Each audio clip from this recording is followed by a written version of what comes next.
சமூக நீதியை நிலைநாட்டுவதில் நாங்கள் அசகாய சூரர்கள் என வசனம் பேசும் திராவிட மாடல் ஆட்சியில் குறிப்பிட்ட சாதியினருக்கு ஜல்லிக்கட்டு அனுமதியே மறுக்கப்பட்டிருக்கும் சம்பவம் பரபரப்பை ஏற்படுத்தியிருக்கிறது. மதுரை பாலமேடு கிராமத்தில் பறையர் சமூகத்தை சேர்ந்த பொதுமக்கள் தாங்கள் ஜல்லிக்கட்டில் புறக்கணிக்கப்படுவதாக கூறி தங்களது வீடுகளின் முன்பாக கருப்பு கொடியை கட்டியுள்ளனர். பாலமேட்டில் அனைத்து சமுதாய முறைகளுக்கு சொந்தமான கோவில்களில் காளைகள் ஜல்லிக்கட்டு விழாவில் அவிழ்த்து விடப்படுவது கிராம பாரம்பரிய வழக்கமாக இருக்கிறது. அதன்படி ஜல்லிக்கட்டு தொடங்கிய பிறகு பாலமேடு கிராம கமிட்டி சார்பாக 7 கோவில் மாடுகள் அவிழ்த்து விடப்பட்டுள்ளன. ஆனால் பாலமேடு பறையர் சமூகத்தைச் சேர்ந்த பாறை கருப்பசாமி கோவில் காளையை சாதி தீண்டாமை காரணமாக மஞ்சமலை ஆற்றில் நடைபெறும் பொது விழாவான ஜல்லிக்கட்டு விழாவில் கலந்து கொள்வதற்கு மகாலிங்க சுவாமி மடத்து கமிட்டி தடை விதித்திருப்பதாக கூறப்படுகிறது.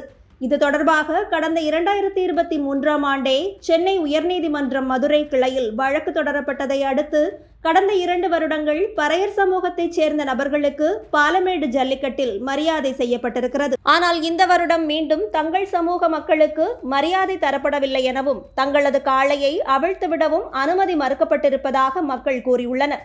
இது தொடர்பாக அமைச்சரிடம் பலமுறை புகார் அளித்தும் நடவடிக்கை ஏதும் எடுக்கப்படவில்லை எனவும் மக்கள் வருத்தம் தெரிவித்துள்ளனர்.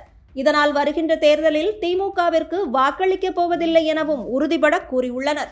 பாலமேடு கிராமமே திருவிழா கோலம் பூண்டிருக்கும் நிலையில் பறையர் சமூகத்தைச் சேர்ந்தவர்கள் தங்கள் வீடுகளின் முன்பாக கருப்பு கொடியை கட்டி ஜல்லிக்கட்டு விழாவை புறக்கணிக்க வைத்திருப்பதுதான் சமூக நீதி மாடலா என்பது பலரது கேள்வியாக இருக்கிறது.